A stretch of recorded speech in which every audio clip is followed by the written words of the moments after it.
வணக்கம், இது உங்கள் நியூஸ் 18 தமிழ்நாடு செய்திகளை தொகுத்து வழங்குவதற்காக நான் ஆர் தேவப்பிரியன். முதலில் தலைப்புச் செய்திகளை பார்க்கலாம். அதிமுக கூட்டணி தொகுதி பங்கீட்டில் தொடரும் இழுபறி. அவசர ஆலோசனையில் ஈடுபட்ட ஓபிஎஸ், இபிஎஸ். பேச்சுவார்த்தையை திடீரென்று ரத்து செய்த தேமுதிக.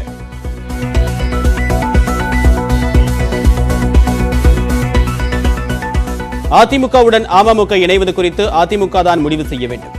தொகுதி பங்கீடு பேச்சுவார்த்தை முடியவில்லை என்றும் பாஜக மாநில தலைவர் எல் முருகன் தகவல்.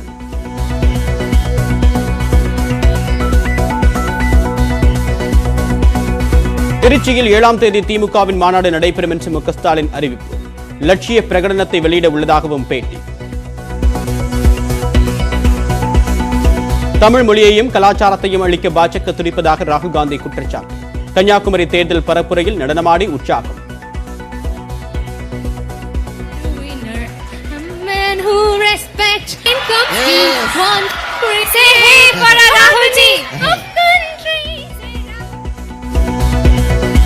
அங்கீகரிக்கப்பட்ட அரசியல் கட்சி பிரதிநிதிகளுடன் சத்யபிரதா சாஹூ சந்திப்பு. 80 வயதிற்கு மேற்பட்டோர் தபால் வாக்களிப்பதில் முறைகேட்டை தடுக்க கட்சிகள் கோரிக்கை.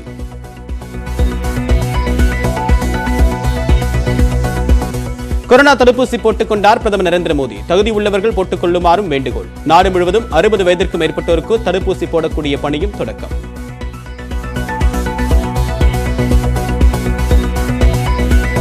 திருப்பூரில் கொள்ளையடிக்கப்பட்ட ஏடிஎம் இயந்திரம் கண்டெடுப்பு. ஈரோடு மாவட்டம் பெருந்துறை அருகே கிடந்ததை கண்டுபிடித்த போலீசார்.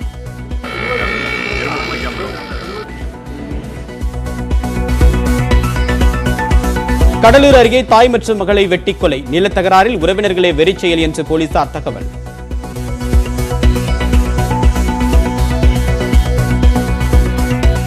சமையல் எரிவாயு சிலிண்டர் விலை கடந்த 30 நாட்களுக்குள் 4வது முறையாக உயர்வு. ஒரே நாளில் 25 ரூபாய் உயர்ந்து 835 ரூபாயானது.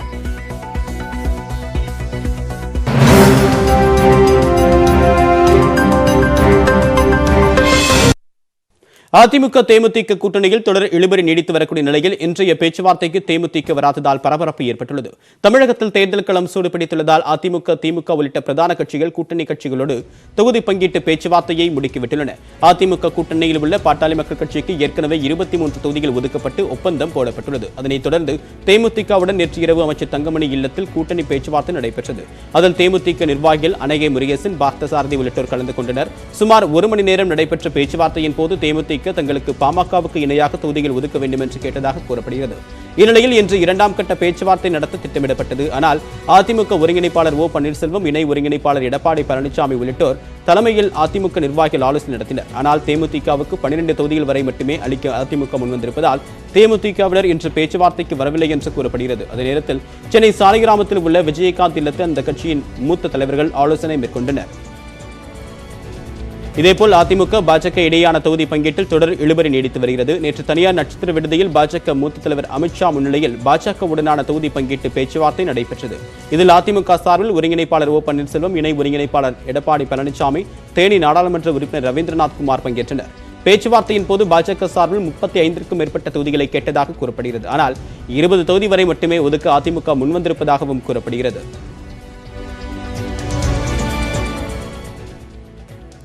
தேர்தலுக்கு பிறகு சட்டமன்றத்தில் பாஜக உறுப்பினர்களின் எண்ணிக்கை இரட்டை இலக்கத்தில் இருக்கும் என்று தமிழக பாஜக தலைவர் எல் முருகன் தெரிவித்திருக்கிறார். பாஜக அலுவலகமான கமலாலயத்தில் எல் முருகன் செய்தியாளர்களை சந்தித்தார். அவர் முன்னிலையில் ஓய்வு பெற்ற IAS அதிகாரி விஜயகுமார் பாஜகவில் தன்னை இணைத்துக் கொண்டார். தொடர்ந்து செய்தியாளரிடம் பேசிய எல் முருகன் அதிமுக, பாஜக கூட்டணி இடையே தொகுதி பங்கீட்டில் எந்த இழுபறியும் இல்லை என்றும் தெரிவித்தார். ஓரிரு நாட்களில் தொகுதி பங்கீடு தொடர்பாக அதிகாரப்பூர்வ அறிவிப்பு வெளியாகும் என்றும் அவர் கூறியுள்ளார். நான் முதல்ல இருந்து சொல்கிறேன், எங்களுடைய சட்டமன்ற உறுப்பினர்கள் சட்டசபையில் இரட்டை இலக்கில் இருப்பார்கள்.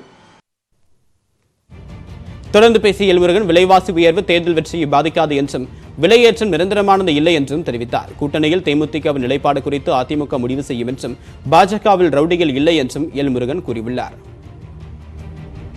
எங்களுடைய இந்த கூட்டணியானது அண்ணா திராவிட முன்னேற்ற கழகத்தினுடைய தலைமையிலான கூட்டணி. அண்ணா திராவிட முன்னேற்ற கழகம் அவர்கள் ஒவ்வொரு கட்சிகளிடத்திலும் பேசிக் கொண்டிருக்கிறார்கள், அவர்கள் நடவடிக்கை எடுத்துக்கொண்டிருக்கிறார்கள். அதில் பல பேர் திராவிட முன்னேற்ற கழகத்தை சேர்ந்தவங்க. எங்கள் கட்சியில் யாருமே உறுப்பினர்கள் கிடையாது, அவர் சொன்ன லிஸ்ட்டில் இருந்தவர். திமுக தலைவர் மு க ஸ்டாலின் முதலமைச்சராக வேண்டும் என்ற பகல் கனவு காண்பதாக அதிமுக ஒருங்கிணைப்பாளரும் துணை முதலமைச்சருமான ஓ பன்னீர்செல்வம் தெரிவித்திருக்கிறார். எப்படி இருக்கு உங்களுடைய கூட்டணிக்கு? எப்படி இருக்கு? எதுக்கு மக்களுடைய வரவேற்பு? எங்க கூட்டணி வெற்றி கூட்டணி. வெற்றி கூட்டணி. வாங்க. ஸ்டாலின் 2 மாதத்துல ஆட்சி மாற்றம் வருங்கிறார் சார். அது பகல் கனவு.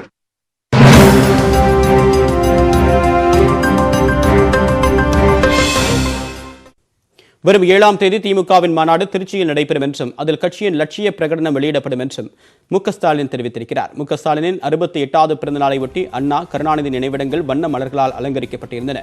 எழுச்சி தலைவரின் திருநாள் என்றும் மாற்றம் தரக்கூடிய நாள் என்ற வாசகங்கள் கருணாநிதி நினைவிடத்தில் மலர்களால் பொறிக்கப்பட்டிருந்தன. அண்ணா, கருணாநிதி நினைவிடங்களில் தரையில் விழுந்து வணங்கி மு க ஸ்டாலின் மரியாதை செலுத்தினார். திமுக பொதுச் செயலாளர் Duraimurugan, T R Baalu, R Raja உள்ளிட்டோர் மு க ஸ்டாலினோடு இணைந்து நினைவிடத்தில் மலர் தூவி மரியாதை செலுத்தினர்.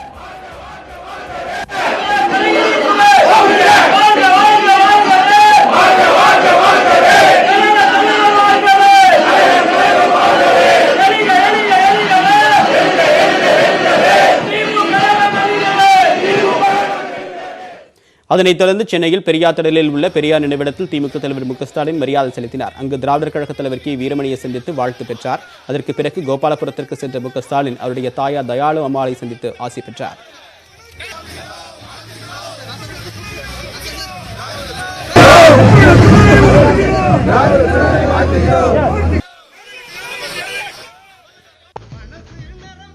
அதற்கு பிறகு அண்ணா அறிவாலயம் சென்ற மு க ஸ்டாலின் தொண்டர்களை சந்தித்து வாழ்த்து பெற்றார். அப்போது ஸ்டாலினுக்காக பிரத்யேகமாக தயாரிக்கப்பட்ட தேர்தல் பிரச்சார பாடலை திமுக பொதுச் செயலாளர் துரைமுருகன் வெளியிட்டார்.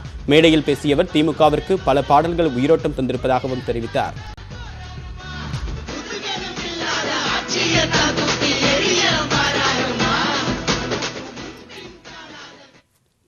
திமுக தலைவர் மு க ஸ்டாலினுக்கு காங்கிரஸ் கட்சியின் முன்னாள் தலைவர் ராகுல் காந்தி பிறந்தநாள் வாழ்த்துக்களை தெரிவித்துள்ளார். அவர் வெளியிட்டிருக்கக்கூடிய ட்விட்டர் பதிவில் மு க ஸ்டாலின் உடல் ஆரோக்கியத்துடனும் மகிழ்ச்சியுடனும் வாழ வாழ்த்தியுள்ளார்.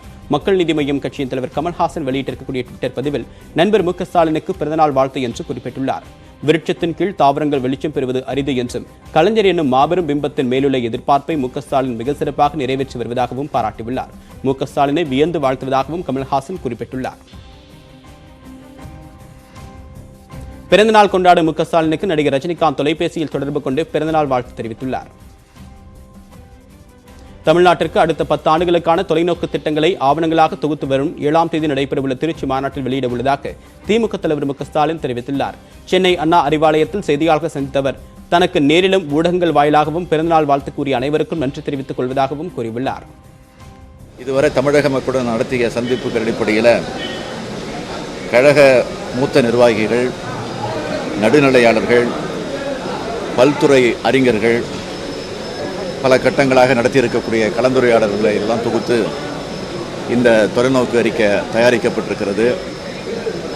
மார்ச் 7 அன்று திருச்சியில் நடைபெறக்கூடிய அந்த நிகழ்ச்சியிலே இந்த தொலைநோக்கு பார்வை ஆவணத்தை நான் வெளியிடவிருக்கிறேன். திமுக தலைவர் மு க ஸ்டாலின் தன்னுடைய 69வது பிறந்த நாளை இன்று கொண்டாடுகிறார். இந்நாளில் அவர் கடந்து வந்த அரசியல் பாதையை தற்போது தொகுப்பாக பார்க்கலாம்.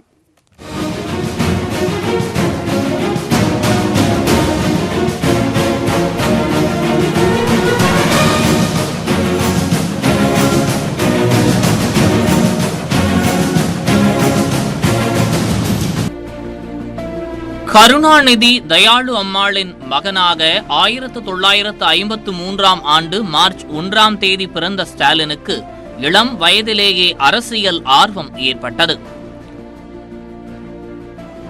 இதனால் 1967ஆம் ஆண்டிலேயே தனது 14வது வயதில் அரசியலில் நுழைந்த ஸ்டாலின் திமுகவுக்கு துண்டு பிரசுரங்கள் மூலமாக பரப்புரையை தொடங்கினார். அதன் பின்னர் 1973ஆம் ஆண்டு திமுக பொதுக்குழு உறுப்பினராக தேர்ந்தெடுக்கப்பட்டார். 1975இல் அவசர நிலை அமல்படுத்தப்பட்ட போது சிறையில் அடைக்கப்பட்டு போலீசாரின் கடுமையான தாக்குதலுக்கு உள்ளான அவர் 1984ஆம் ஆண்டு திமுகவின் மாநில இளைஞரணி செயலாளராக நியமிக்கப்பட்டார். அதே ஆண்டில் சென்னை 1000 விளக்கு தொகுதியில் முதல் முறையாக போட்டியிட்டு தோல்வியடைந்தார். தனது முதல் தோல்வியை வெற்றிகளுக்கான படிக்கட்டாக எடுத்துக்கொண்ட மு க ஸ்டாலின் 1989இல் மீண்டும் 1000 விளக்கு தொகுதியில் அதிமுகவின் தம்பிதுரையை எதிர்த்து போட்டியிட்டு மிக பெரிய வாக்கு வித்தியாசத்தில் வெற்றி பெற்று சட்டப்பேரவைக்குள் நுழைந்தார்.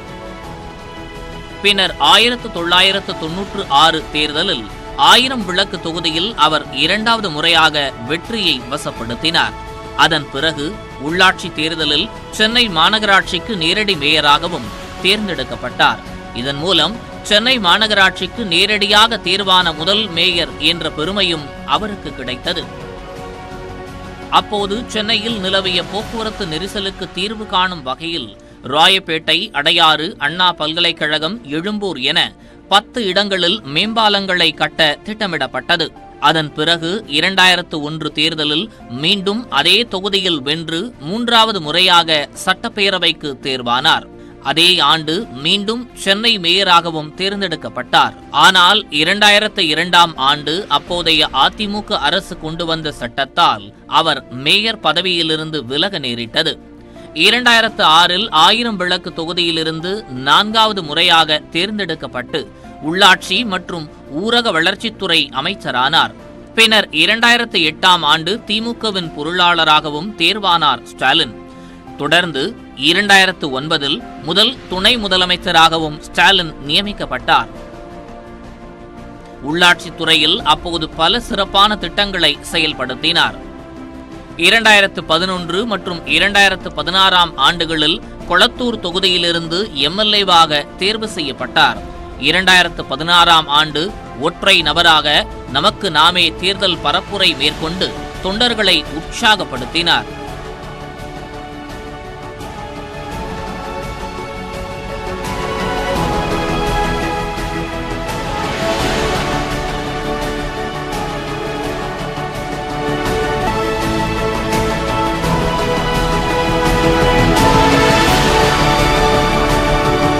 மக்கள் நல கூட்டணியினர் வாக்குகளை பிரித்த போதிலும் 98 தொகுதிகள் வரை திமுக கூட்டணி வெற்றி பெறுவதற்கும் ஆட்சி கட்டிலுக்கு அருகே செல்லவும் வித்திட்டார். அதன் பின்னர் கருணாநிதியின் உடல்நலம் பாதிக்கப்பட்டதை தொடர்ந்து 2017ஆம் ஆண்டு ஜனவரி 4ஆம் தேதி ஸ்டாலின் திமுக செயல் தலைவராக நியமிக்கப்பட்டார். கருணாநிதியின் மறைவை தொடர்ந்து திமுக தலைவர் பதவிக்கு மனு தாக்கல் செய்த மு.க. ஸ்டாலின் போட்டியின்றி அக்கட்சியின் தலைவரானார். திராவிட முன்னேற்ற கழகத்தின் தலைவராக தேர்ந்தெடுக்கப்பட்டமைக்காக எனது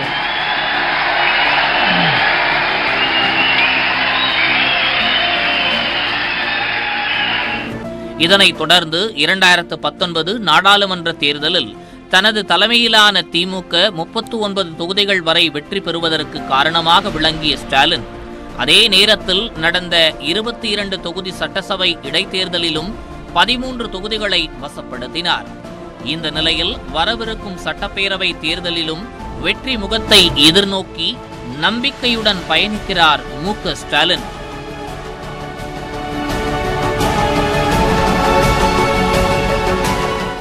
அடுத்ததாக விரைவுச் செய்திகளை பார்க்கலாம். சென்னையில் மானியத்துடன் கூடிய சமையல் எரிவாயு சிலிண்டரின் விலை மேலும் 25 ரூபாய் அதிகரித்து 835 ரூபாய்க்கு விற்பனை செய்யப்படுகிறது. நாடு முழுவதும் சமையல் எரிவாயு சிலிண்டர் விலை தொடர்ந்து அதிகரித்து வருகிறது. கடந்த ஒரு மாதத்தில் வீட்டு உபயோக சிலிண்டர் 100 ரூபாய் விலை அதிகரித்த நிலையில் இன்று மேலும் 25 ரூபாய் அதிகரித்துள்ளது. இதேபோல் வர்த்தக ரீதியிலான சமையல் எரிவாயு சிலிண்டர் 95 ரூபாய் விலை உயர்ந்து 1614க்கு விற்பனை செய்யப்படுகிறது. இந்த விலை உயர்வு இன்று முதலே அமலுக்கு வந்துள்ளதாக எண்ணெய் நிறுவனங்கள் அறிவித்துள்ளன. சிலிண்டர் விலை நாளுக்கு நாள் ஜாஸ்தியாகுதுங்க சார். நாங்கள் கூலி வேலை செஞ்சு சாப்பிட்றோங்க. நாங்கள் மாதம் மாதம் ஏறினா நாங்கள் எப்படி பிழைக்கிறதுங்க? மக்கள் ரொம்ப கஷ்டப்படுறோம். இன்றைக்கி ரேட் வந்து 25 ருபீஸ் வந்து ஜாஸ்தி பண்ணியிருக்காங்க. டிசம்பர்லேருந்து பார்த்தீங்கன்னா இப்போ வரைக்கும் 150 ருபீஸ் ஜாஸ்தி பண்ணியிருக்காங்க. அதனால் நாளடைவில் இன்னும் ஜாஸ்தியாச்சுன்னா நம்மளால் சிலிண்டரே வாங்க முடியாதுங்க.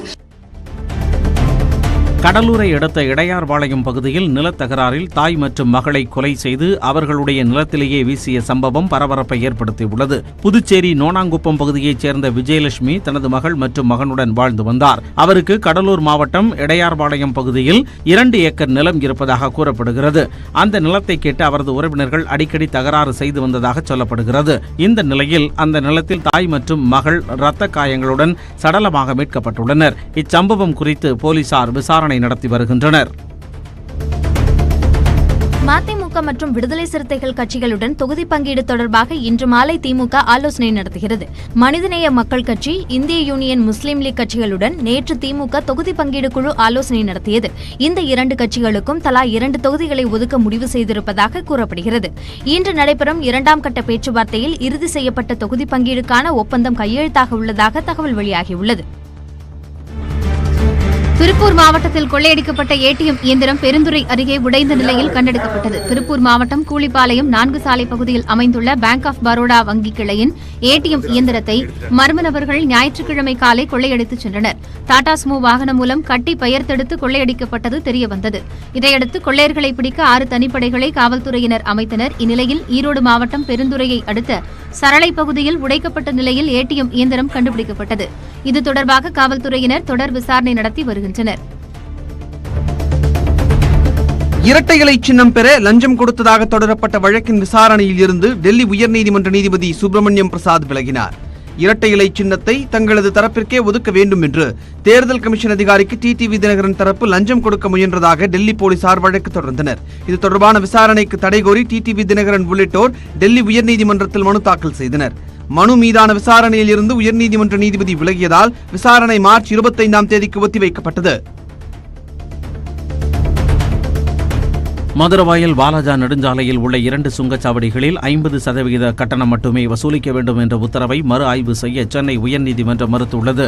மதுரவாயல் வாலாஜா இடையேயான நெடுஞ்சாலை முறையாக பராமரிக்கப்படவில்லை என்று உயர்நீதிமன்ற தலைமை நீதிபதிக்கு நீதிபதி சத்யநாராயணா கடிதம் எழுதியிருந்தார். இதனைத் தொடர்ந்து தானாக முன்வந்து விசாரித்த நீதிபதிகள் சத்யநாராயணா, ஹேமலதா ஆகியோர் அடங்கிய அமர்வு நெடுஞ்சாலையில் உள்ள 2 சுங்கச்சாவடிகளில் 50% கட்டணம் மட்டுமே வசூலிக்க வேண்டும் என்று உத்தரவிட்டது. இதனை மறு ஆய்வு செய்ய கோரி தேசிய நெடுஞ்சாலை ஆணையம் சார்பில் மேல்முறையீடு செய்யப்பட்டது. இந்த மனு மீதான விசாரணையில் தினமும் 16,20,000 ரூபாய் இழப்பு ஏற்படுவதாக நெடுஞ்சாலை ஆணையம் தெரிவித்தது.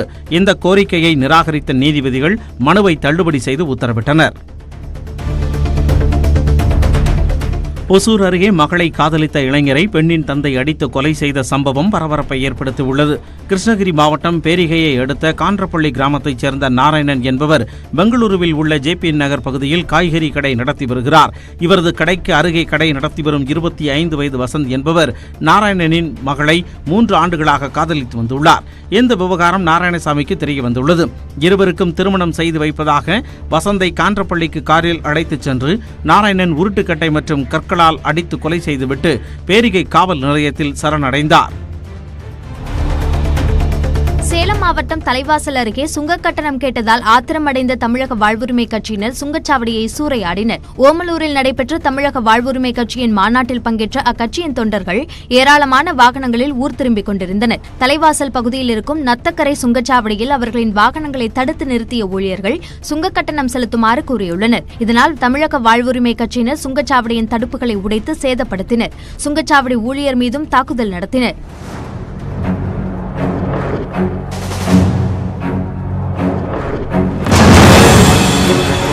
அதன் பின்னர் ஒரு வழியாக சுங்க கட்டணம் செலுத்தாமல் அங்கிருந்து புறப்பட்டுச் சென்றனர். இந்த சம்பவம் தொடர்பாக 10 பேர் மீது போலீசார் வழக்கு பதிவு செய்துள்ளனர்.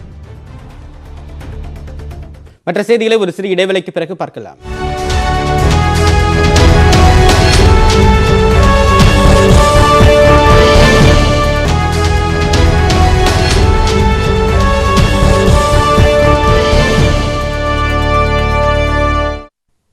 தமிழ் மொழியையும் கலாச்சாரத்தையும் அழிக்க துடிக்கக்கூடிய பாஜகவிற்கு தமிழகத்தில் இடம் தரக்கூடாது என்று கன்னியாகுமரியில் தேர்தல் பிரச்சாரத்தில் ஈடுபட்டுள்ள ராகுல் காந்தி கூறியுள்ளார்.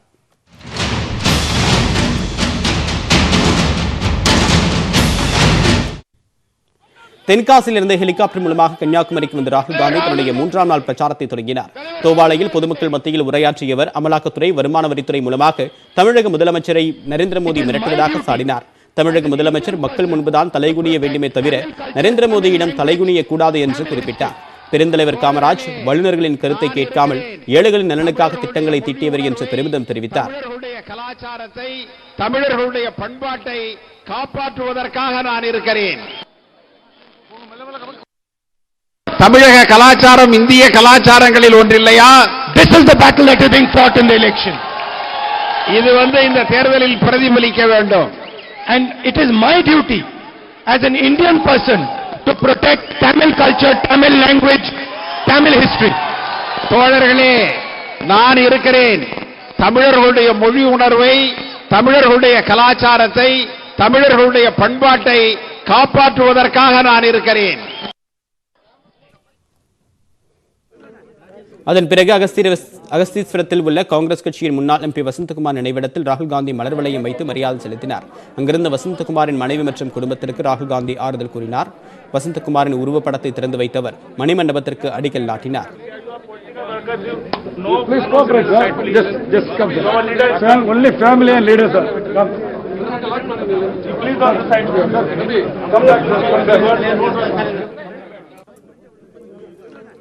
அதனைத் தொடர்ந்து நாகர்கோவில் நோக்கி சென்ற ராகுல் காந்தி அச்சங்குளம் கிராமத்தில் காரை நிறுத்தி சாலையோர கடையில் நுங்கு வாங்கி சாப்பிட்டார். அவருடன் சென்ற காங்கிரஸ் நிர்வாகிகள் அனைவரும் நுங்கு வாங்கி சாப்பிட்டனர்.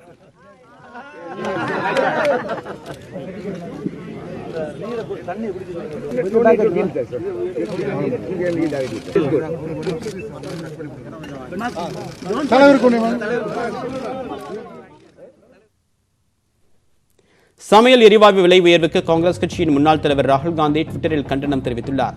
சமையல் எரிவாயு உருளை விலை உயர்வை சுட்டிக்காட்டியிருக்கக்கூடிய ராகுல் காந்தி மக்கள் வியாபாரங்களை மூடிவிடவும், அடுப்புகளை தீயிட்டு கொளுத்தவும், பொய்யான வாக்குறுதிகளை சமைத்து சாப்பிடவும் நரேந்திர மோடி அரசு அறிவுறுத்தி இருப்பதாகவும் ட்விட்டரில் பதிவிட்டுள்ளார். இதனிடையே கன்னியாகுமரி மாவட்டம் முழுகுமூடு பகுதியில் தனியார் பள்ளியில் நடைபெற்ற நிகழ்ச்சியில் பங்கேற்ற ராகுல் காந்திக்கு உற்சாக வரவேற்பு அளிக்கப்பட்டது. தொடர்ந்து மாணவ மாணவிகள் மல்லர் கம்பத்து நிகழ்த்திய சாகசங்களை அவர் பார்வையிட்டார். அதையடுத்து விழா மேடைக்கு சென்ற ராகுல் காந்தி மாணவிகளுடன் சேர்ந்து நடனமாடியும் அவர்களின் கோரிக்கையை ஏற்று புஷ்அப் எடுத்து மகிழ்ந்தார்.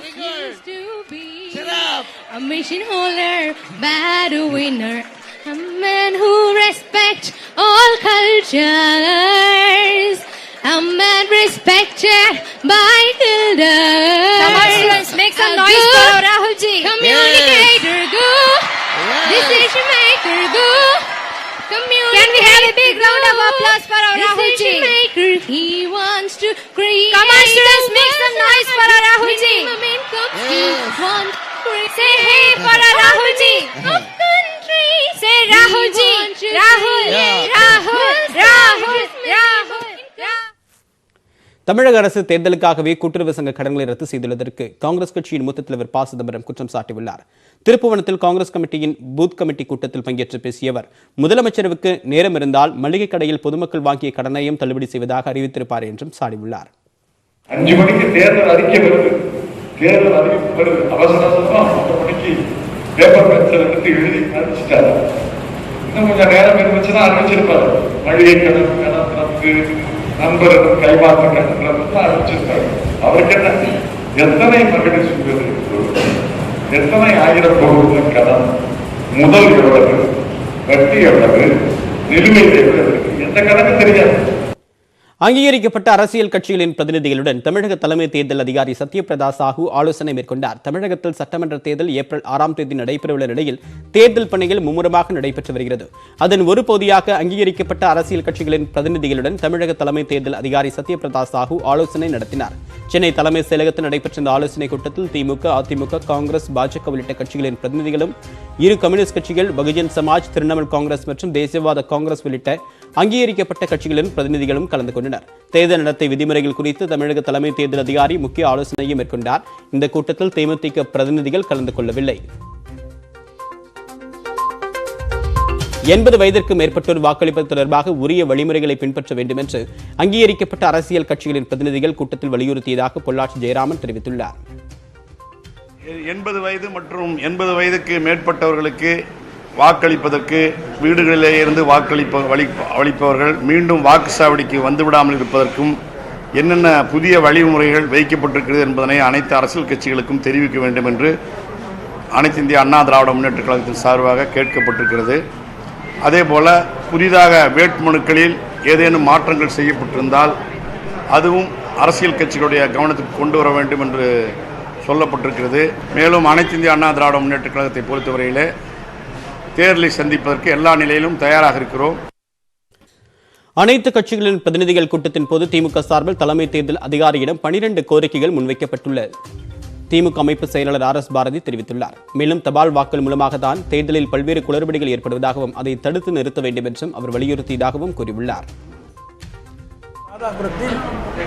தபால் வாக்குகள் மூலமாக அப்பா அவருடைய தேர்தல் முடிந்து இன்னொரு பீரியடே வந்துடுச்சு, அதுக்குள்ளே ரிசல்ட் வரல.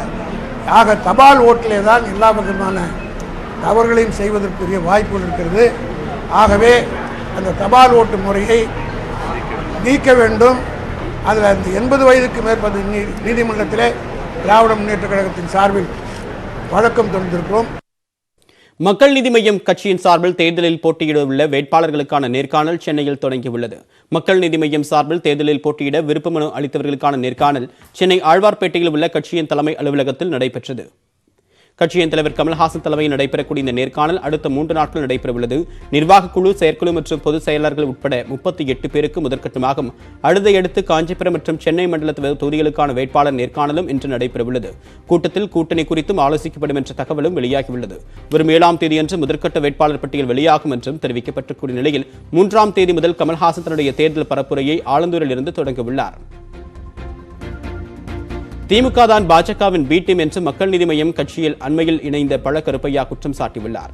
சென்னையில் செய்தியாளர்களிடம் பேசிய அவர், உள்ளேயும் பாஜகவையும் துடை தெரிவதுதான் மக்கள் நீதி மய்யம் கட்சியின் நோக்கம் என்றும் கூறியுள்ளார்.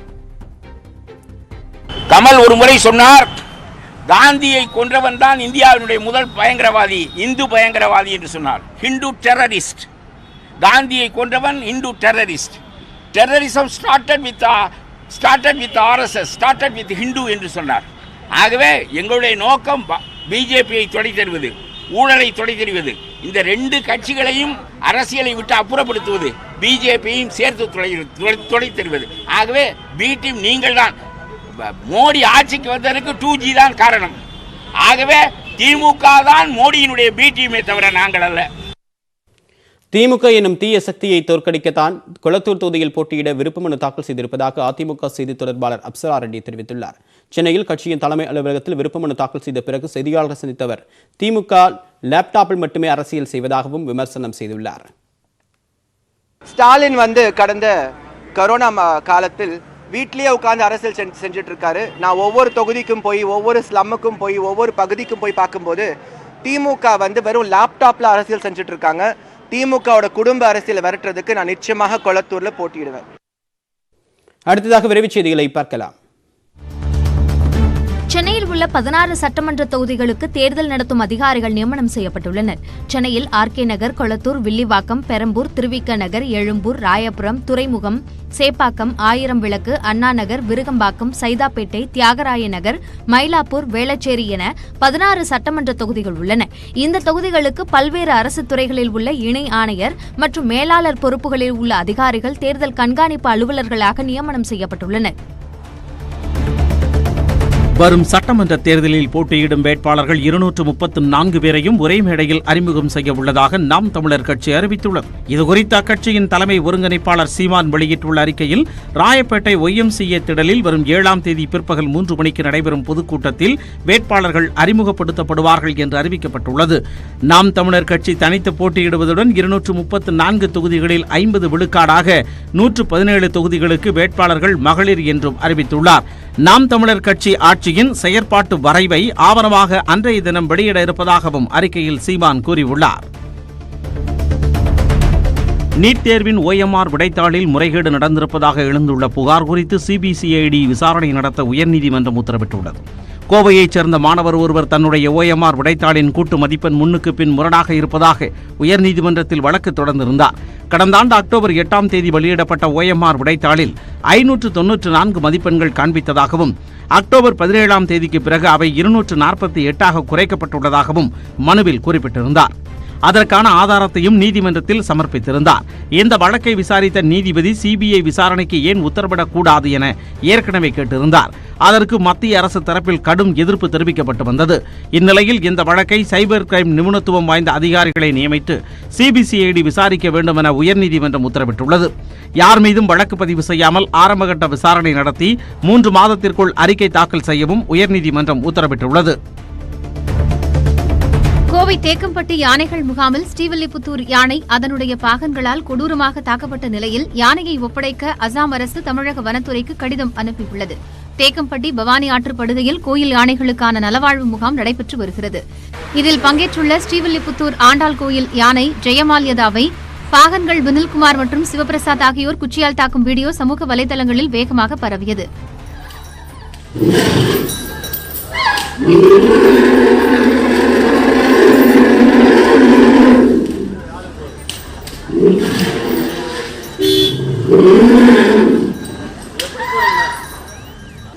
அந்த யானை அசாம் மாநிலத்தைச் சேர்ந்த கிரண் மோரன் என்பவருக்கு சொந்தமானது என்றும் தங்களது யானையை தமிழக அரசு ஒப்படைக்க வேண்டும் என்றும் தமிழக வனத்துறைக்கு அசாம் அரசு கடிதம் எழுதியுள்ளது.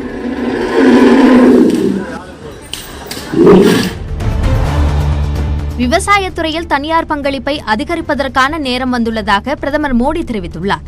ஆன்லைன் கருத்தரங்கு ஒன்றில் பங்கேற்று பேசிய மோடி, உணவு பதப்படுத்தலில் புரட்சி மற்றும் உற்பத்தி அதிகரித்துள்ள வேளாண் பொருட்களுக்கான மதிப்பு கூட்டல் ஆகியவை தற்போது அவசியமாகியுள்ளது என்றார். இதற்கான நடவடிக்கைகளை 20 ஆண்டுகளுக்கு முன்பே செய்திருந்தால் நாடு நலன் பெற்றிருக்கும் எனவும் வலியுறுத்தினார். விவசாயத்துறை மேம்பாட்டிற்கான பெரும்பாலான ஆராய்ச்சி பணிகளை பொதுத்துறை நிறுவனங்களே செய்துள்ளதாகவும் குறிப்பிட்டார். சிறு குறு விவசாயிகள் இன்றி நாடு வளராது எனவும் அவர்களுக்கான திட்டங்களையே அரசு செயல்படுத்துவதாகவும் மோடி தெரிவித்தார். பீகார் மாநிலம் முழுக்க அரசு மற்றும் தனியார் மருத்துவமனைகளில் கொரோனா தடுப்பூசி முற்றிலும் இலவசமாக செலுத்தப்படும் என்று முதலமைச்சர் நிதிஷ்குமார் அறிவித்துள்ளார். 60 வயதிற்கு மேற்பட்ட அனைவருக்கும் கொரோனா தடுப்பூசி செலுத்தும் பணி நாடு முழுக்க நடந்து வருகிறது.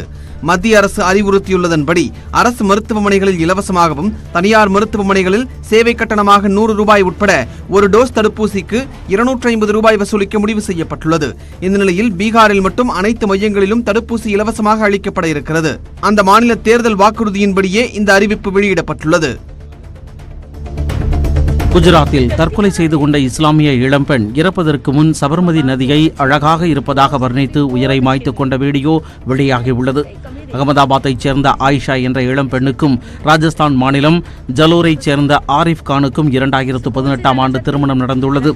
ஆரிஃப் கான் தரப்பில் இருந்து வரதட்சணை அதிக அளவில் கேட்கப்பட்டதாக கூறப்படுகிறது. இதனை தாங்கிக் கொள்ள முடியாத ஆயிஷா தற்கொலை செய்து கொள்ள சபர்மதி ஆற்றில் குதித்தார். இறப்பதற்கு முன் நதி அழகாக இருப்பதாக கூறி சிரித்த முகத்துடன் வீடியோவை செல்போனில் பதிவிட்டுள்ளார். தனது சாவுக்கு யாரும் காரணம் இல்லை என்றும் அவர் வீடியோவில் பதிவிட்டுள்ளார். ये प्यारी सी नदी प्रे करते कि मुझे अपने आप में संभाल ले और मेरे पीठ पीछे जो भी हो प्लीज ज्यादा बखेड़ा मत करना, मैं हवाओं की तरह.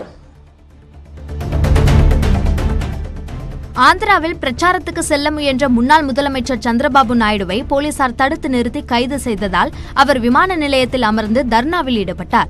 சித்தூரில் வரும் 10ஆம் தேதி உள்ளாட்சி தேர்தல் நடைபெற உள்ளது. இதற்காக வாக்கு சேகரிக்கவும் சில போராட்டங்களில் பங்கேற்கவும் திருப்பதி விமான நிலையத்திற்கு சந்திரபாபு நாயுடு சென்றார்.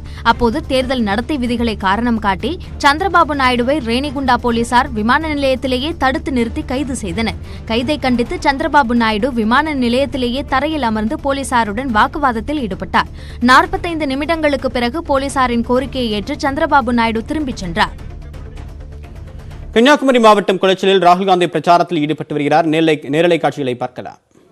One tradition, one language, he insults Tamil Nadu. தேவையில்லாமல் நம்முடைய பிரதமர் நாட்டிலே ஒரே கலாச்சாரம் தான் வேண்டும், ஒரே மதம் தான் வேண்டும், ஒரே வழிமுறை தான் வேண்டும், அவருடைய தனிப்பட்ட வழியிலே அவர் செல்கிறது ஏற்றுக்கொள்ளக்கூடாது. Is Tamil Nadu culture not India's culture? Tamil Nadu கலாச்சாரம் இந்தியாவின் கலாச்சாரம் அல்ல. Is Tamil Nadu's history not India's history? Tamil Nadu வரலாறு இந்திய வரலாறு அல்ல. Is the beautiful Tamil language not an Indian language? இந்தியாவில் மொழிகளிலே மிகவும் சிறப்பான அழகான மொழிதான் தமிழ் மொழி. He thinks that just because he can control the chief minister of Tamil Nadu, அவர் நினைக்கிறார் அவர் விருப்பப்படி தமிழகத்துடைய முதல்வரை கட்டுப்படுத்தி தன் கைக்குள்ளே வைத்திருக்கிறார். இப்ப அவரு பாக்கெட்ல இருக்கார். Because of his past corruption. ஏனென்றால் உங்களுக்கு தெரியும் பெரிய லஞ்ச லாவணத்தில் மூடி கிடக்கிறது இந்த தமிழ்நாடு அரசு. Because he can threaten him with CBI and ED. Because he can threaten the chief minister with CBI and ED. நீங்க பாருங்க, குமரி மாவட்டத்தில் தேர்தல் பிரச்சாரத்தில் ஈடுபட்டு வரக்கூடிய காங்கிரஸ் கட்சியின் முன்னாள் தலைவர் ராகுல் காந்தி அவர்கள் தமிழகத்தில் பாஜக அரசு கால் ஒன்றை முயற்சிப்பதாகவும் அதற்காக கரைப்படிந்த கரைகளோடு இருக்கக்கூடிய தமிழக முதலமைச்சர் எடப்பாடி பழனிசாமி அவர்களை பாஜக ஆட்டிவிப்பதாகவும் ஒரு குற்றச்சாட்டை முன்வைத்து பேசி வரக்கூடிய இந்த பிரச்சார காட்சியை நாம் நேரலையில் பார்க்கலாம். தமிழ்நாடு முதல்வருக்கு எந்த மற்ற செய்திகளை ஒரு சிறிய இடைவேளைக்கு பிறகு பார்க்கலாம்.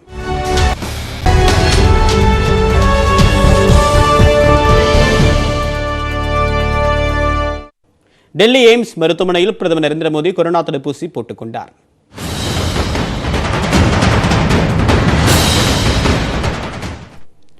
கொரோனாவுக்கு எதிரான கோவாக்சின் கோவிஷீல்டு தடுப்பூசி மருந்தை சுகாதாரத்துறை முன்கள பணியாளர்களுக்கு கடந்த ஜனவரி 16ஆம் தேதி முதல் செலுத்தப்பட்டு வந்தது. இன்று முதல் நாடு முழுவதுமாக 60 வயதிற்கும் மேற்பட்டோர் 45 வயதிற்கும் மேற்பட்ட இணை நோய் உள்ளவர்களுக்கு கொரோனா தடுப்பு மருந்து செலுத்தக்கூடிய பணி தொடங்குகிறது. இந்நிலையில் பிரதமர் நரேந்திர மோடி டெல்லி எய்ம்ஸ் மருத்துவமனையில் பாரத் பயோடெக் நிறுவனத்தின் கோவாக்சின் தடுப்பு மருந்தை செலுத்திக் கொண்டார்.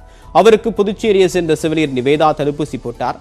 தகுதி உள்ள அனைவரும் தடுப்பூசியை செலுத்திக் கொள்ள முன்வர வேண்டும் என்ற அழைப்பு விடுத்திருக்கக்கூடிய பிரதமர் நரேந்திர மோடி நாம் அனைவரும் இணைந்து கொரோனா இல்லாத இந்தியாவை உருவாக்குவோம் என்றும் தெரிவித்துள்ளார். सर को वैक्सीनेट करने के लिए मुझे बुलाया गया था और इधर आने के बाद पता चला कि सर आ रहे हैं. सर से मिलकर अच्छा लगा. सर ने अच्छी बात की है तो पूछताछ की सर हम कहाँ से बिलोंग करते वगैरह बात हुए सर से. और वैक्सीन देने के बाद सर ने बोला लगा भी दिए पता भी नहीं चला करके. மகாராஷ்டிர மாநிலத்தில் கொரோனா தடுப்பூசி செலுத்திக் கொள்ள ஏராளமானவர்கள் ஆர்வமாக மருத்துவமனைகளுக்கு சென்றனர். மும்பையில் உள்ள PKC ஜம்போ கொரோனா மருத்துவமனையில் 60 வயதிற்கும் மேற்பட்டோர் சென்று தடுப்பூசி செலுத்திக் கொள்ள முன்பதிவு செய்து கொண்டனர். 45 வயதிற்கும் மேற்பட்டோரில் இணை நோய்கள் இருப்போரும் இந்த தடுப்பூசி முகாம்களுக்கு சென்று தடுப்பூசி செலுத்திக் கொண்டனர். முகக்கவசம் அணிந்து தனிநபர் இடைவெளியுடன் மக்கள் மருத்துவமனையில் காத்திருந்து ஊசி செலுத்திக் கொண்டனர். மத்திய பிரதேச மாநிலத்தில் தடுப்பூசி முகாமை அந்த மாநில மருத்துவக் கல்வி அமைச்சர் விஸ்வாஸ் சாரங் போபாலில் நேரில் சென்று ஆய்வு செய்தார். நாட்டிலேயே அதிக கொரோனா தடுப்பூசி செலுத்திக் கொள்வதில் மத்திய பிரதேச மாநிலம் 2ஆம் இடத்தில் உள்ளது. அங்கு 60 வயதிற்கும் மேற்பட்ட 71,62,000 பேருக்கு கொரோனா தடுப்பூசி செலுத்த திட்டமிடப்பட்டுள்ளது. நாடு முழுவதும் 60 வயதிற்கும் மேற்பட்டவர்களுக்கு கொரோனா தடுப்பூசி செலுத்தக்கூடிய பணி தொடங்கி இருக்கக்கூடிய நிலையில் அதற்கான முன்பதிவை எவ்வாறு செய்ய வேண்டும் என்ற விவரங்களை விரிவாக பார்க்கலாம். முதற்கட்டமாக கோவின் செயலி மூலம் மட்டுமே கொரோனா தடுப்பூசி பெற முன்பதிவு செய்யும் வசதி ஏற்படுத்தப்பட்டது. தற்போது கூடுதலாக ஆரோக்கிய சேது மற்றும் cowin.gov.in என்ற இணையதளம் மூலமும் முன்பதிவு செய்யலாம் என அறிவிக்கப்பட்டுள்ளது. அதன்படி குறிப்பிட்ட செயலி மற்றும் இணையதளத்தில் நுழைந்து செல்போன் எண்ணை பதிவு செய்து அதற்கு வரும் கடவு எண்ணை பயன்படுத்தி பயனாளர்கள் தனிக்கணக்கை தொடங்க வேண்டும். தொடர்ந்து பெயர், வயது, இனம் மற்றும் அடையாள அட்டையின் விவரங்கள் ஆகியவற்றை பதிவிட்டு தடுப்பூசிக்கு முன்பதிவு செய்யலாம். 45 வயதுக்கு மேற்பட்டு வேறு சில நோயால் பாதிக்கப்பட்டவர்களும் தடுப்பூசி செலுத்திக் கொள்ள தற்போது அனுமதிக்கப்படுகிறது. அதன்படி சர்க்கரை நோய், இரத்த அழுத்தம், புற்றுநோய், சிறுநீரக கல்லீரல் மாற்று அறுவை சிகிச்சை செய்து கொண்டவர்கள் உள்ளிட்ட 20 நோய்களுக்கான மருத்துவ சான்றிதழை சமர்ப்பித்து தடுப்பூசி செலுத்திக் கொள்ள முன்பதிவு செய்யலாம். தடுப்பூசி செலுத்திக் கொள்வதற்கான மையம் மற்றும் தேதியை பயனாளர்களே தேர்வு செய்யும் வாய்ப்பும் வழங்கப்பட்டுள்ளது. ஒரே செல்போன் எண்ணிலிருந்து 4 பேருக்கு முன்பதிவு செய்யலாம். இணையத்தில் முன்பதிவு செய்ய தெரியாதவர்கள் மற்றும் இணைய வசதி இல்லாதவர்கள் 1507 என்ற மத்திய அரசின் சேவை மையத்தை தொடர்பு கொண்டு விவரங்களை தெரிவித்து தடுப்பூசிக்கான முன்பதிவை செய்து கொள்ளலாம். காலை 9 மணி முதல் மதியம் 3 மணி வரை மட்டுமே கொரோனா தடுப்பூசி செலுத்தப்படும். முதல் தடுப்பூசி டோஸ் செலுத்தப்பட்ட அதே முகாமில் 29வது நாளில் 2வது தடுப்பூசி செலுத்த நேரம் ஒதுக்கப்படும். அனைத்து அரசு மருத்துவமனைகளிலும் கொரோனா தடுப்பூசி இலவசமாகவும் தனியார் மருத்துவமனைகளில் 250 ரூபாய்க்கும் செலுத்தப்படும். கோவாக்சின் தடுப்பூசியின் 3ஆம் கட்ட பரிசோதனை தற்போதும் நடைபெற்று வருகிறது என்பது தெரிந்தே அந்த தடுப்பூசியை எடுத்துக் கொள்வதாக பயனாளர்கள் படிவத்தில் கையொப்பமிட வேண்டும். தடுப்பூசி செலுத்திய பிறகு ஏதாவது அசௌகரியத்தை உணர்ந்தால் பயனாளர்கள் தடுப்பூசி போட்டுக்கொண்ட மையத்தை உடனடியாக தொடர்பு கொள்ளலாம் என அரசு தரப்பில் தெரிவிக்கப்பட்டுள்ளது. அதிமுகவுடன் தேமுதிகவிற்கு கூட்டணி உடன்பாடு ஏற்படாத நிலையில் துணை முதலமைச்சர் OPS சந்தித்து பேசுவதற்கு நேரம் கேட்கப்பட்டுள்ளது. கூட்டணியில் தேமுதிக நீடிக்குமா என்ற கேள்வியும் எழுந்திருக்கிறது. தொடர்பான கூடுதல் தகவலுடன் இணைகிறார் நம்முடைய செய்தியாளர் வேல்முருகன். வேல்முருகன், இதனுடைய பின்னணி என்ன? எதற்காக நேரம் கேட்டிருக்கு?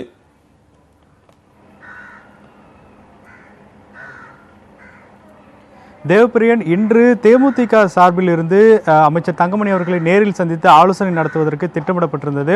குறிப்பாக ஏற்கனவே முதல் முறையாக ஒரு பேச்சுவார்த்தை என்பது நடைபெற்றாலும் கூட 2ஆம் கட்ட பேச்சுவார்த்தை என்பது இன்று நடப்பதற்கு திட்டமிடப்பட்டிருந்தது. ஆனால் அந்த பேச்சுவார்த்தைக்கு தேமுதிக திடீரென்று புறக்கணிக்கக்கூடிய ஒரு நிலைக்கு தள்ளப்பட்டிருந்தது. குறிப்பாக முதல் கட்டமாக நடைபெற்ற பேச்சுவார்த்தையில் தேமுதிகவிற்கு கேட்கக்கூடிய அந்த தொகுதிகள் என்பது கிட்டத்தட்ட 23 தொகுதிகளாவது தேமுதிகவிற்கு ஒதுக்க வேண்டும் என்கின்ற ஒரு முனைப்போடு இந்த கூட்டணி பேச்சுவார்த்தை தொடங்கியிருந்தார்கள். ஆனால் அந்த பேச்சுவார்த்தை என்பது நடைபெறாத ஒரு தருணத்தில் தற்போது இரண்டாம் கட்ட பேச்சுவார்த்தைக்கு குறைந்தபட்ச தொகுதிகளை ஒதுக்கினால் மட்டுமே வருவோம் என்று தற்போது தேமுதிக தரப்பிலிருந்து அதிமுக கூட்டணியில் ஒரு நெருக்கடியை தரக்கூடிய ஒரு தருணமாக இருக்கிறது. குறிப்பாக இதன் காரணமாக குறிப்பாக தேர்தலுக்கு மிக குறைந்த நாட்கள் இருக்கக்கூடிய இந்த தருணத்தில் கூட்டணி என்பது தற்போது வரை இழுபறியாக இருக்கக்கூடிய ஒரு நிலை இருக்கிறது. இருந்தாலும் கூட நாளை நேரடியாகவே அதிமுகவினுடைய ஒருங்கிணைப்பாளர் OPS அவர்களை நேரில் சந்தித்து பேசுவதற்கு தேமுதிக நேரம் கேட்டிருக்கிறது. அந்த வாய்ப்பு கிடைக்கும் பட்சத்தில் இரண்டாம் கட்ட பேச்சுவார்த்தைக்கு தேமுதிக தரப்பிலிருந்து தேர்தல் பேச்சுவார்த்தை குழுவினர் நேரில் சென்று பேச்சுவார்த்தை நடத்த திட்டமிட்டு வருகிறார்கள். தேவபிரியன். வேல்முருகன், ஏற்கனவே 234 தொகுதிகளிலையும் நாங்கள் போட்டியிடுவதற்கு தனித்து போட்டியிட தயார் அப்படின்னு சொல்லிட்டு பிரேமலதா விஜயகாந்த் ஒருமுறை பேசியிருக்காங்க. அது பல தருணங்களில் மீண்டும் மீண்டும் அழுத்தி பேசியிருக்காங்க. திமுக ஒரு பக்கம் எந்த விதமான கருத்தையும் சொல்லலை. கடந்த முறை மக்களவைத் தேர்தலில் இது போல லாஸ்ட் மினிட் வரைக்கும் பேரத்தை அவங்க நீட்டிக்கிறது அப்படின்றது தேமுதிகவுக்கு ஒரு கசப்பான அனுபவத்தை கடந்த காலங்களில் கொடுத்துருக்கு. ஆனால் அதிமுக கிட்ட இன்னமும் முரண் பிடிக்கிறாங்க. பாமகவுக்கு இணையாக சீட்டுகள் வேணும் அப்படின்னு சொல்லிட்டு எந்த ஹோல்டு DMDKக்கு இருக்கு? இப்போ எதன் அடிப்படையில் இவ்வளவு ஸ்ட்ராங்காக அவங்க ஃபைட் பண்ணுறாங்க?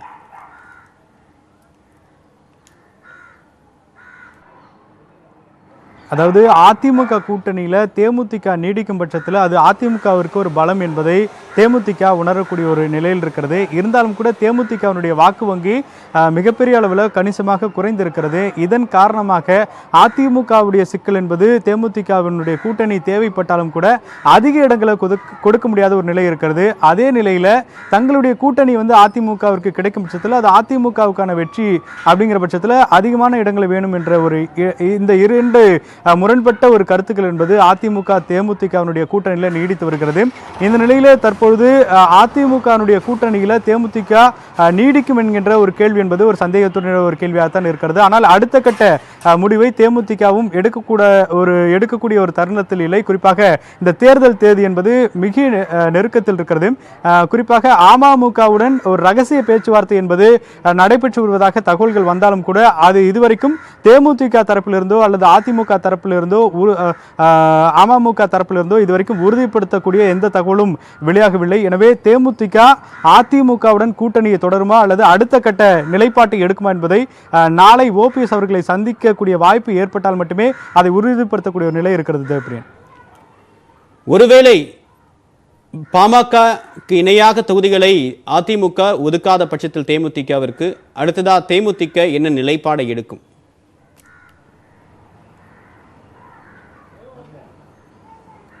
அதாவது தேமுதிகவை பொறுத்தளவிற்கு தற்போது அதிமுக கூட்டணியில் நீடிக்கிறத தொடர்ந்து அவர்கள் வலியுறுத்தி வருகிறார்கள். அதே வேளையில் தனித்து போட்டியிடவும் தயாராக இருக்கிறோம் என்று அவர்கள் தொடர்ச்சியாக தெரிவிக்கிறார்கள். தொண்டர்கள் தான் கூட்டணியை விரும்புகிறார்கள். ஆனால் தேமுதிக தலைவர் விஜயகாந்தும் அல்லது பொருளாளர் பிரேமலதா விஜயகாந்தும் இந்த கூட்டணிக்கு நாங்கள் செல்வதை விருப்பத்தோடு செய்யவில்லை என்கின்ற ஒரு கருத்தை தொடர்ச்சியாக தெரிவித்து வருகிறார்கள். அந்த வகையில் அதிமுகவினுடைய கூட்டணியை முறித்து கொண்டால் அடுத்த மட்டமாக சசிகலா அவர்களுக்கு பல இடங்களில் ஆதரவாக பேசியிருக்கக்கூடிய பிரேமலதா விஜயகாந்த் அமமுகவுடன் குறிப்பாக டிடிவி அணையுடன் சேர்வதற்கான வாய்ப்பு இருப்பதாக சொல்லப்படுகிறது. அதே வேளையில் கமலஹாசன் அவர்களுடைய தலைமையில் தற்போது ஒரு புதிய கூட்டணி என்பது உருவாகி வருகிறது. அந்த கூட்டணிக்கு பலம் சேர்க்கும் விதமாக கூட தேமுதிக அடுத்த கட்ட முடிவு எடுக்க வாய்ப்பு இருக்கிறது. இவை இரண்டும் இல்லை என்றால் அடுத்த கட்டமாக தேமுதிக மீண்டும் தனித்து போட்டியிடக்கூடிய ஒரு நிலை என்பது தள்ளக்கூடிய ஒரு சூழல் என்பது ஏற்படும். ஆனால் கிட்டத்தட்ட 2016ஆம் ஆண்டு தேர்தலில் மக்கள் நல கூட்டணி என்று அமைக்கப்பட்ட பிறகு தேமுதிக அதில் பல்வேறு பாடங்களை கற்றிருக்கிறது. குறிப்பாக தனித்து போட்டியிடுவது என்பது மிகப்பெரிய சவாலை ஏற்படுத்தக்கூடிய விதமாகவும் வாக்கு வங்கிகளை குறைக்கக்கூடிய ஒரு தருணமாகவும் அது அமைந்துவிடும் என்பதன் காரணமாக அந்த ஒரு நிலைக்கு தற்போது தேமுதிக தயாராக இருக்கிறதா என்பதை தேமுதிகவுடைய தேர்தல் குழு என்பது ஆலோசிக்கப்பட்டு அந்த முடிவு எடுப்பதற்கான வாய்ப்பு இருக்கிறது. தேவபிரியன், தேமுதிக அதிமுக கூட்டணியில் இழுபறி என்ற தகவல் வெளிவந்த நிலையில் நாளை அதிமுகவுடைய ஒருங்கிணைப்பாளர் பன்னீர்செல்வம் அவர்களை சந்தித்து பேசுவதற்கு நேரம் கேட்கப்பட்டிருப்பதாக தற்போது அண்மை செய்தி கிடைத்திருக்கிறது. தொடர்பான விரிவான தகவலை கொடுத்தீங்க வேல்முருகன். உங்களுடைய தகவல்களுக்கு நன்றி. கோவில்பட்டியில் மகளிர் சுய உதவி குழுக்களுக்கு தமிழக அரசு வழங்கிய காசோலைக்கு கூட்டுறவு வங்கியில் பணம் கொடுக்காததால் 1 மாதமாக காசோலையை கையில் வைத்துக் கொண்டு பெண்கள் காத்திருக்கிறார்கள். தூத்துக்குடி மாவட்டம் கோவில்பட்டி அருகே உள்ள இளம்புவனம் கிராமத்தை சேர்ந்த 6 மகளிர் சுய உதவி குழுக்களுக்கு கடந்த 21ஆம் தேதி அமைச்சர்கள் கடம்பூர் ராஜு மற்றும் செல்லூர் ராஜு ஆகியோர் 60,80,000 ரூபாய் கடன் பெற காசோலை வழங்கினர். தங்களுக்கு கடன் கிடைத்த மகிழ்ச்சியில் மகளிர் சுய உதவி குழுவினர் இளம்புவனம் தொடக்க வேளாண்மை கூட்டுறவு கடன் சங்கத்திற்கு சென்று காசோலையை கொடுத்த போது அவர்களை எட்டயபுரத்தில் உள்ள மத்திய கூட்டுறவு வங்கிக்கு சென்று பணம் பெற்றுக்கொள்ள ஊழியர்கள் கூறியுள்ளனர். பின்னர் அங்கு சென்ற பெண்கள் அதிகாரிகள் கூறியபடி பான் கார்டு, குழுவுக்கு வங்கிக் கணக்கு உள்ளிட்ட ஆவணங்களை தயார் செய்த பிறகும் அதிகாரிகள் பணம் வழங்காமல் தாமதம் செய்து வருவதால் காசோலையை கையில் வைத்துக் கொண்டு காத்திருப்பதாக பெண்கள் வேதனை தெரிவித்துள்ளனர்.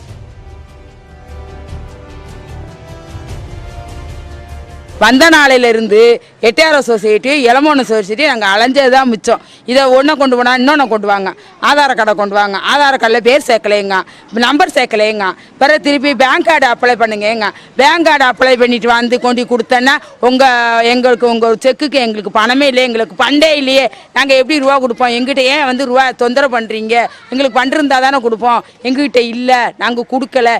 இதே பேச்சை தான் 1.5 மாசமா நாங்கள் காதில் கேட்டுக்கிட்டே இருக்கோம். ஒழுசு எங்களுக்கு பணம் கைக்கு வரல. அடுத்ததாக விரைவுச் செய்திகளை பார்க்கலாம். தமிழக அரசு தேர்தல் அதிகாரி, உதவி தேர்தல் அதிகாரிகளை தேர்தல் ஆணையத்துடன் கலந்து ஆலோசிக்காமல் இடமாற்றம் செய்ததற்கு தடை விதிக்க கோரி திமுக சார்பில் சென்னை உயர்நீதிமன்றத்தில் வழக்கு தொடுக்கப்பட்டுள்ளது. திமுக அமைப்பு செயலாளர் RS பாரதி தாக்கல் செய்துள்ள இந்த மனுவில் மாவட்ட தேர்தல் அதிகாரி, தொகுதி தேர்தல் அதிகாரிகளை கடந்த ஜனவரி 21ஆம் தேதி தேர்தல் ஆணையம் நியமித்திருந்ததாக சுட்டிக்காட்டியுள்ளார். இந்த மனு தலைமை நீதிபதி சஞ்சீவ் பானர்ஜி, செந்தில்குமார் ராமமூர்த்தி அமர்வில் விசாரணைக்கு வந்தது. அப்போது தேர்தல் ஆணையம் தரப்பில் ஆஜரான வழக்கறிஞர் 3 ஆண்டுகளுக்கு மேல் பதவி வகித்தவர்கள் பணிமாற்றம் செய்யப்படுவது வழக்கமான ஒன்றுதான் என்றும் அதன் அடிப்படையில் பணிமாற்றம் செய்யப்பட்டிருக்கலாம் எனவும் புதிய பட்டியல் மற்றும் விவரங்கள் இணையதளத்தில் வெளியிடப்பட்டுள்ளதாகவும் கூறினார். இதனை ஏற்றுக்கொண்ட நீதிபதிகள் புதிய பட்டியலை சரிபார்க்க மனுதாரருக்கு அவகாசம் வழங்கி விசாரணையை நாளை மறுநாளைக்கு ஒத்திவைத்தனர். சென்னை கிழக்கு கடற்கரை சாலையில் உள்ள வெட்டுவாங்கேணி பகுதியில் புதிதாக திறக்கப்பட்ட டாஸ்மாக் கடைக்கு எதிர்ப்பு தெரிவித்து 3வது முறையாக பொதுமக்கள் போராட்டம் நடத்தினர். இந்த பகுதியில் டாஸ்மாக் கடை அமைக்க எதிர்ப்பு தெரிவித்து முதலமைச்சர் தனிப்பிரிவு, மாவட்ட ஆட்சியர், வட்டாட்சியர் உள்ளிட்ட அதிகாரிகளிடம் பலமுறை மனு அளிக்கப்பட்டுள்ளது. அதையும் மீறி கோயில், பள்ளி அருகில் டாஸ்மாக் கடை அமைக்கப்பட்டுள்ளதாக தெரிவித்துள்ள அப்பகுதி பொதுமக்கள் அரசு டாஸ்மாக் கடையை அகற்றாவிட்டால் வரும் சட்டமன்ற தேர்தலை புறக்கணிக்கப் போவதாக எச்சரிக்கை விடுத்துள்ளனர். இதுக்கு சம்பந்தப்பட்ட துறையில இருக்கிற அதிகாரிகள் ஒரு உறுதிமொழி கொடுக்கணும். அப்படிங்கிறது உறுதிமொழி கொடுத்தாதான் நாங்கள் எல்லாருமே கலைஞ்சு போவோம், இல்லைன்னா ஒரே இடத்துல ஒரு அறவழி போராட்டம் நடத்துறதா தான் நாங்கள் முடிவு பண்ணியிருக்கோம். அதனால எலெக்ஷனையும் இந்த தடவை தேர்தலையும் எல்லாருமே எங்கள் காலனி 3 காலனியும் சேர்ந்து தேர்தலையும் புறக்கணிக்கிறதா முடிவு பண்ணியிருக்கோம். விருதுநகர் மாவட்டத்தில் கடந்த 10 நாட்களில் 28 பட்டாசு ஆலைகளுக்கு சீல் வைக்கப்பட்டுள்ளதாக மாவட்ட ஆட்சியர் கண்ணன் தெரிவித்துள்ளார். அண்மை காலமாக சிவகாசி சுற்றுவட்டார பகுதிகளில் பட்டாசு ஆலைகளில் வெடிவிபத்து ஏற்படுவது அதிகரித்திருக்கிறது. எனவே விதிமுறைகளை மீறி செயல்படும் பட்டாசு ஆலைகளை மாவட்ட நிர்வாகம் தீவிரமாக கண்காணித்து வந்தது. அதில் 28 பட்டாசு ஆலைகள் விதிமுறைகளை பின்பற்றாமல் இயங்கி வந்தது தெரிய வந்ததால் அந்த ஆலைகளுக்கு பூட்டி சீல் வைக்கப்பட்டதாக மாவட்ட ஆட்சியர் கண்ணன் தெரிவித்தார். மியான்மரில் நடைபெற்ற ராணுவ ஆட்சிக்கு எதிரான போராட்டத்தில் வன்முறை வெடித்ததால் போலீசார் நடத்திய துப்பாக்கிச் சூட்டில் 18 பேர் உயிரிழந்தனர். அங்கு ராணுவ ஆட்சியை ஏற்க மறுத்தும் கைது செய்யப்பட்ட தலைவர்களை விடுதலை செய்ய கோரியும் தொடர் போராட்டங்கள் நடைபெற்று வருகின்றன. இந்நிலையில் போராட்டக்காரர்களுக்கும் போலீசாருக்கும் இடையே நேற்று மோதல் ஏற்பட்டது. அப்போது இரும்பு தகடுகளை கொண்டு போராட்டக்காரர்கள் தங்களை பாதுகாத்துக் கொண்டனர். தொடர்ந்து நடைபெற்ற துப்பாக்கிச் சூட்டில் 18 பேர் உயிரிழந்திருப்பதாகவும் 30 பேர் காயமடைந்துள்ளதாகவும் ஐநா மனித உரிமை கவுன்சில் தெரிவித்துள்ளது. மைசூர் மாவட்ட ஆட்சியர் ரோகிணி சிந்தூரி பஞ்சரான தனது கார் டயரை தானே கழற்றி மாட்டிய வீடியோவை பலரும் சமூக வலைதளங்களில் பகிர்ந்து வருகின்றனர். கர்நாடக மாநிலம் மைசூர் மாவட்ட ஆட்சியராக இருப்பவர் ரோகிணி சிந்தூரி. மிகவும் எளிமையான இவர் கடந்த சில நாட்களுக்கு முன்பு தனது குடும்பத்தினருடன் காரில் வெளியே சென்றபோது டயர் பஞ்சராகியுள்ளது. அதன் பின்னர் ஹைட்ராலிக் ஜாக்கி உதவியுடன் கார் டயரை கழற்றியுள்ளார். அப்போது அவ்வழியாக வந்த பெண் ஒருவர் அதை வீடியோ எடுத்துள்ளார். பின்னர் அவரை பாராட்டுவதற்காக அருகில் சென்றபோதுதான் கார் டயரை கழற்றியது மைசூர் மாவட்ட ஆட்சியர் ரோகிணி என தெரிய வந்துள்ளது. பின்னர் ஆச்சரியமடைந்த அந்த பெண் அவரை பாராட்டியதோடு அந்த வீடியோவை சமூக வலைதளங்களில் பதிவேற்றம் செய்தார். மேடம், ನೀವು ರೋಹಿಣಿ ಸಿಂಧೂರಿ ತಾನೆ? ಮೇಡಮ್ ಮೇಡಮ್ ಇಲ್ಲಿ ನೋಡಮ್ಮ. ಮೇಡಮ್, ನೀವು ರೋಹಿಣಿ ಸಿಂಧೂರಿ ತಾನೆ? ನೀವು ಪಂಚರ್ ಆಗ್ತಾ ಇದ್ದೀರಾ ಮೇಡಮ್?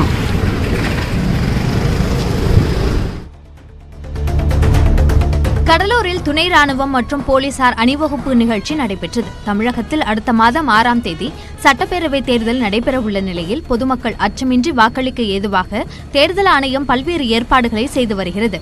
அதன் ஒரு பகுதியாக கடலூர் மாவட்டத்திற்கு வந்த 200க்கும் மேற்பட்ட துணை ராணுவத்தினர் மற்றும் 300க்கும் மேற்பட்ட போலீசார் மாவட்ட எஸ்பி ஸ்ரீ அபினவ் தலைமையில் அணிவகுப்பு நடத்தினர்.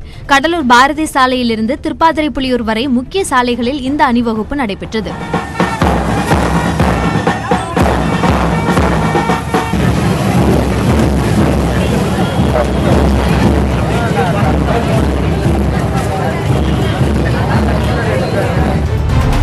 அமெரிக்காவில் 6 கால்களுடன் பிறந்த நாய்க்குட்டி பலரின் கவனத்தை ஈர்த்து வருகிறது. ஒக்லஹோமா மாகாணத்தில் கடந்த 16ஆம் தேதி 9 நாய்க்குட்டிகள் பிறந்தன. இதில் ஸ்கிப்பர் என்று பெயரிடப்பட்டுள்ள பெண் நாய்க்குட்டிக்கு 6 கால்கள் உள்ளன. முழுமையாக வளராத 2 கால்கள் வயிற்றுக்கும் பின்னங்காலுக்கும் இடையே காணப்படுகின்றன. கருவில் இரட்டை குட்டிகளாக உருவாகும் போது பாதையில் வளர்ச்சி தடைபட்டதால் ஒரே உடலில் 6 கால்கள் இந்த நாய்க்குட்டிக்கு வளர்ந்ததாக மருத்துவர்கள் கூறுகின்றனர். ஸ்கிப்பரை மருத்துவமனையில் வைத்து கண்காணித்து வருகின்றனர். 6 கால்களுடன் இருந்தாலும் ஸ்கிப்பர் உடல் நலத்துடன் இருப்பதாக மருத்துவர்கள் தெரிவித்துள்ளனர். மேலும் அண்மை செய்திகளுக்கு தொடர்ந்து இணைந்தீர்கள். இது உங்கள் நியூஸ் 18 தமிழ்நாடு.